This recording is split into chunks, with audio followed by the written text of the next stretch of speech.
এক লোক শখ করে খেজুর গাছে উঠেছে, কিন্তু গাছ থেকে নামার সময় আর নামতে পারছিল না। তখন লোকটিকে বাঁচানোর জন্য গ্রামের সবাই এসে গাছের নিচে ভিড় করলো, কিন্তু কারো মাথায় কোনো বুদ্ধি আসছে না লোকটিকে কি করে গাছ থেকে নামানো যায়। সেই গ্রামে একজন বুদ্ধিমান লোক ছিল, সে কূপের মধ্যে পড়ে যাওয়া ব্যক্তিদেরকে উদ্ধারের কাজ করত।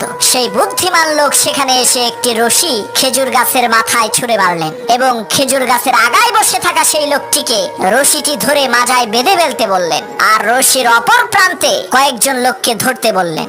বুদ্ধিমান লোকটির কথা মতো তারা রশিটিকে ধরলেন। হঠাৎ করে সেই বুদ্ধিমান লোক বলল, এখন টান মারো।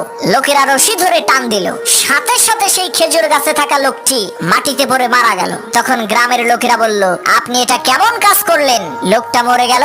তখন সেই বুদ্ধিমান লোক বলল, ভাই এটা লোকটার কিসমতের দোষ, আমার কোনো দোষ নাই। এই একই টেকনিক খাটাইয়া অনেক মানুষকে আমি কুয়া থেকে বের করেছি।